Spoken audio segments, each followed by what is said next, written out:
I first saw Reconquer online when it hit front page on Hacker News. I tried it out and joined what looked like about 100 new players checking out the world. I regret never recording this first session because it was the most players I ever saw online at once. Over the next several weeks, the tourists fizzled out and only the true fans remained. We found out how to bake cake for the quest. We found the answer to the jester's riddles. We advanced in-game until there was no more content to consume. Then the dev, Chris the Grateful, would drop a new update, and we would jump back in with a refreshed excitement for the unknown. A new quest would drop, and we'd struggle for an hour or two to grind levels and acquire the equipment we needed to succeed. It was a simple game of doing a repetitive task, leveling up, and overcoming a foe or a puzzle. Simple but enjoyable, familiar yet engaging. The game is gone and I need closure. I have almost 200 Reconquer Online recordings on an external hard drive. I recorded them knowing that I would someday want to make a video with the clips. Knowing myself, I am probably going to delete these videos at some point to make room for other stuff, so the clock is ticking. I need to make a video now, before I forget, or before BitRot takes the videos from the world. By my ballpark estimate, there were around 100 players of Reconquer Online. We played because it was a world we enjoyed. We made stuff happen. We have stories to tell. Many of these stories will be lost, but not these ones. Let's dive into the clips and rediscover this lost game. Here I am a noob, grinding cows. This is when I had the graphics settings up a little too high for my computer. See how it's shiny? I liked the game because it ran on older hardware. Reconquer Online was one of those games where you sit back, chillax, and grind. You play to level up, min-max your stats, and that's the main thing you do. It's a great way to pass the time, make internet friends, and feel like you're making some progress in life. It was a lot like RuneScape, which I like to think of as a life simulator. To get good at anything, you have to put in the hours, just like real life, where you have to show proof of work in order to achieve something. To get good in Reconquer Online, you had to research, commit to the clicks, and repeat. A high-level player is basically someone with a ton of time invested. At one point, I killed the dev in-game, which was a celebrated personal achievement. Like, how many opportunities do you have to do that in a video game? It's very rare. I found a few bugs in the game. A few of them were silly, inconsequential bugs which caused visual anomalies, like where my character was slashing at the air, while my distant target would be taking damage.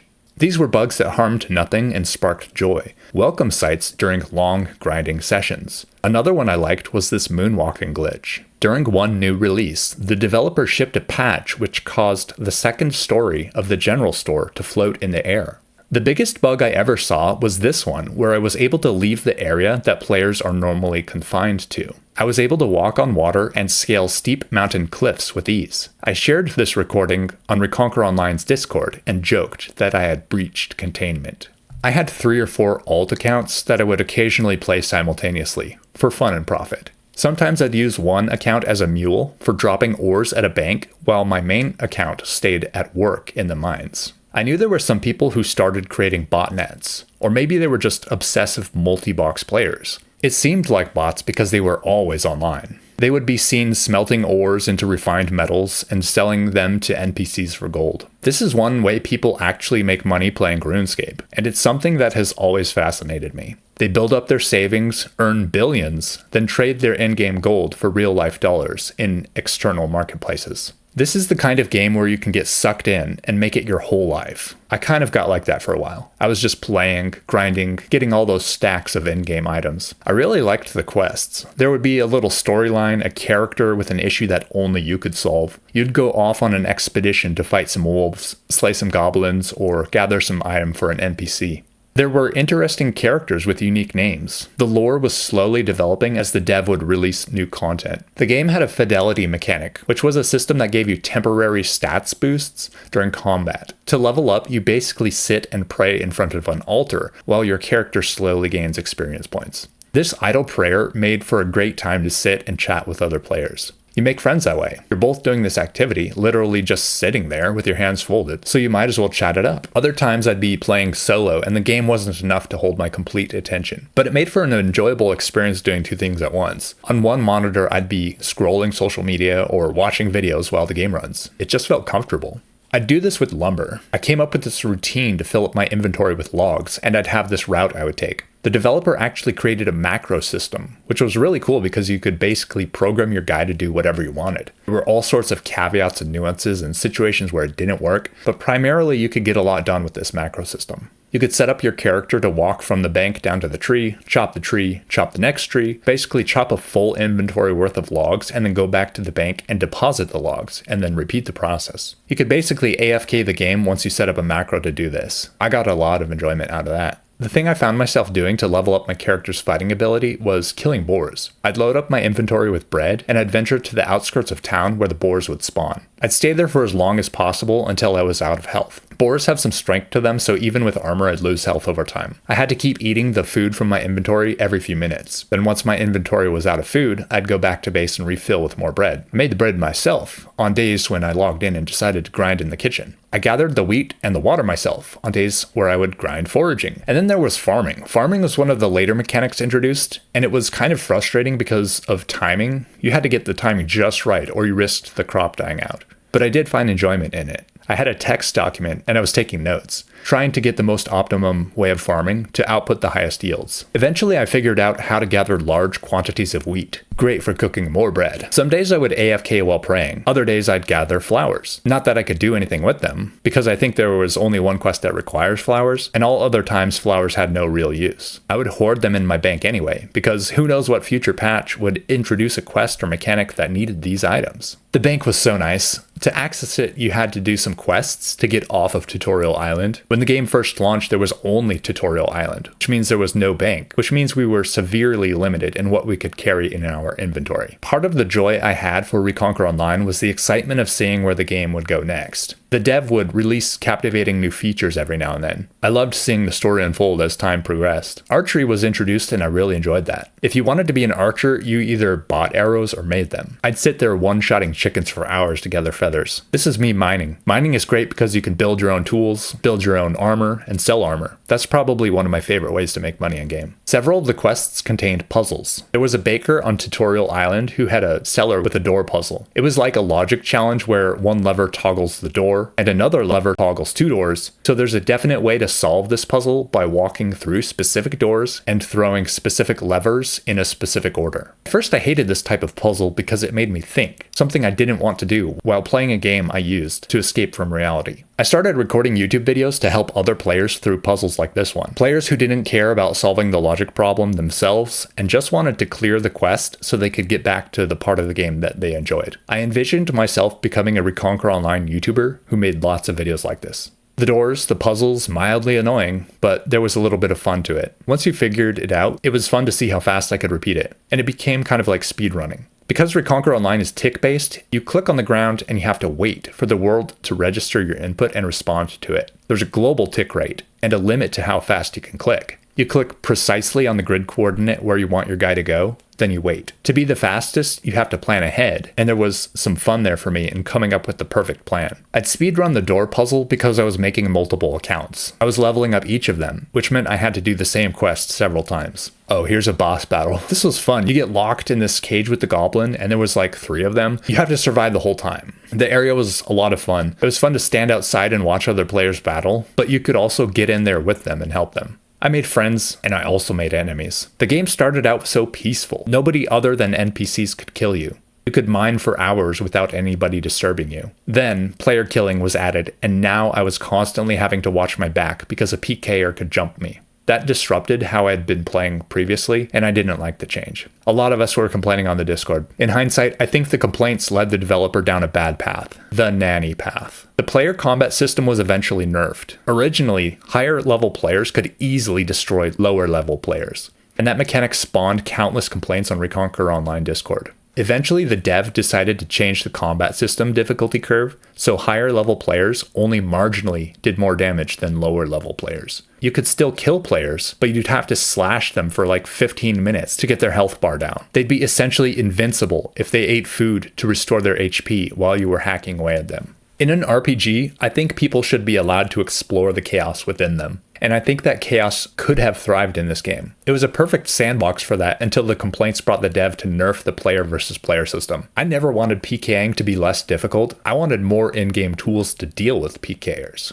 Honestly, I wish the dev would have made it more like the Wild West, where the players were left to solve their own problems with their own methods. What we got was a developer intervention policy, and I think that's what cost the game its player base. The dev was trying to iron out everything and make it enjoyable for the players who were complaining, without considering the big picture that PKers were injecting excitement and vitality into the ecosystem. The hardest I ever got griefed was with the Pack Mule mechanic. The Pack Mule was an NPC which spawned in one per world. The Pack Mule held an extremely large item inventory and would follow any player who beckoned. The Pack Mule is not a unit you could own, it was a communal resource that anybody could temporarily control. Players would use the Pack Mule to help them gather large quantities of resources before returning to the bank and making a deposit. Griefers loved the Pack Mule because all they had to do was camp the bank and steal the items from the players who had earned them. I lost my marbles one day after I had spent 2 hours mining tin, only to have most of it stolen by a griefer once I got back to the bank.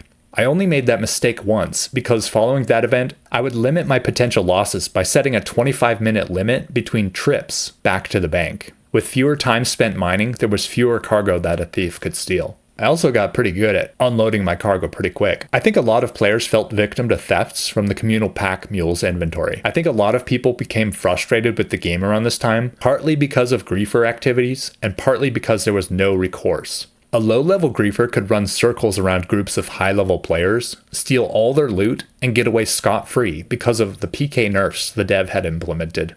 Most days the Pack Mule was ignored by players because using it was too much of a risk. Whenever a new quest dropped, there was a rush from players to be the first to complete the quest, just for bragging rights of being the world's first. Once you beat it, you'd want to lift others up. You'd run around the world finding your friends and say, "Oh, I want to help you beat the quest." Or we would exchange techniques. I failed the Pydar quest several times, and then I had to ask people how they did it, and they would give me tips, and then I would go follow their advice, and I was able to complete the quest. While Pydar was using his air attack, you had to use your Fidelity ability, which defended against air. And while he was doing his water attack, you had to use your Fidelity ability, which defended against water. And if you did it wrong, you were going to take insane damage and you would die pretty quick. It took me several attempts to kill Pydar the first time, but once I got it, it was easy after that. I killed him several times because it became a fun minigame to counter his attacks, and he would drop a shiny key, which I would hoard in my bank. One of the final quests was the raid system. I never actually finished that quest because it was a raid and I wasn't very interested in it. I tried it a couple times, then gave up because it was too hard. That was never very interesting to me because it was so hard compared to all the previous quests. It's the same thing for me in RuneScape. I'd rather grind, chat, and play dress up than fight big bosses. I wish Reconquer Online had more quests. If I could go back in time and wave a big magic wand to change the developer's focus, it would be to make more small quests. Not big quests, not raids, just small quests where a character asks you to go pick up some item or kill 50 pigs or something like that. I liked those simple quests a lot. There were these NPC thieves. They would drop some good armor and weapons, so they were a good thing to grind. And if you were kiting with a bow, you could actually take less damage. It was pretty tricky in this game to kite because the guys would get to you quick. You'd have to back away before they got to you, click on them to fire, then back away before they slash you. I liked doing this. If you got far enough away, the enemy would no longer pursue you, and they would walk back to their original spawn position. They'd also be out of range for you to shoot. There was a sweet spot that you could get into, where you were just far enough where they can't attack you, but just close enough to where they wouldn't run away. It was a delicate balance between these two, made more difficult by the tiny hitboxes in this game. Hitboxes in Reconquer Online were not the size of the whole grid tile. They were the actual size of whatever opponent you were fighting. Imps were the most difficult thing in the game to click because they were so dang small. With most MMORPGs, you don't ever quit, you only take breaks. With Reconquer Online, you actually quit the game because the game stops existing. I don't know the reasons why the developer shut down the game. I can only speculate. The developer was doing so much, and it was just one guy, Chris the Grateful. He was running several game servers on AWS, and AWS is notoriously expensive. There was probably a lot of stress from people arguing in the Discord, making ad hominem attacks, starting drama over what the rules of the game should be, and a lot of players getting angry about being griefed. I wanted to see Reconquer Online succeed. I was actually one of the first paid subscribers, possibly the first, because I subscribed the same day memberships were launched. I related to the developer because I'm an indie developer myself, pursuing my own dreams of creating things and achieving financial independence. Unfortunately, the stars did not align, and Reconquer Online did not pass the test of time. That's too bad. By the time the game shut down, I had already moved on. It wasn't receiving regular updates anymore, and I wasn't getting that new content excitement that kept me engaged in the beginning. If the game were still live, maybe I'd play for an hour every 6 months to check in and see what's new, but I'm just not in the MMO headspace anymore. I've got stuff to do. I've got goals. But I am fond of it, and I have to take a step back and appreciate the game, and reminisce in the moments that it made possible. I can sympathize with a fellow developer who's trying to make it in the world of indie development. It's hard because everything costs money and you're basically working for free for a long time. You can only start to make money once it's been a long time and you figure out the product and how people are going to pay for it. And you get like a program going, but it takes a lot of time. And before that happens, you've sunk so many hours into it. People don't often think about this, but most founders work for free. Unless you've got a venture capitalist who's funding you, you work for free. You work for free while customers use your product and complain and get angry, and you're struggling to pay bills, and you're essentially burning away your life force, exchanging the possibility of success for a ball of stress. Until you finally make it. And that could take years. But there's only a small chance that you do make it, because statistically, most businesses fail. So I wanted to support the dev. I paid for the account, but then a few months later, the game shut down because the dev couldn't make it work. And that's too bad. I wish this game could have succeeded. I wish the dev could have found a way to make it keep going. But I don't know why. I mean, that's the one big question I still have. I can only speculate. Why did the developer shut down the game? Was it money? It could have been money, and I understand that. You can't work for free forever, you know? You've got to make a return on investment at some point, or you've got to cut your losses. And I would guess that the developer was cutting their losses, but I don't know the whole story. When the game shut down, Chris the Grateful left a leaderboard for everyone to see. On that list, my character, Hubert the Distant, achieved 21st place worldwide. I can't say that about many games. I put so many hours to get there, and I'm proud of it. While I don't know the exact reasons the game shut down, I miss having that world to hop into and see what's new. Whatever Chris the Grateful is up to now, I'm hoping he's doing well. I'm grateful for the time I spent in the world of Reconquer Online, and most of all, I'm grateful for the inspiration that it gave me. This was an actual MMORPG, a passion project, custom game engine rolled from scratch and released to the world to play and enjoy. Chris the Grateful showed me that he was a solo dev who did it, and that ignited something within me and helped me realize that I can follow my own dreams and make my own dreams into reality. My game Kybertrike was directly inspired by Chris the Grateful's work. Thank you, Chris the Grateful, and farewell, Reconquer Online.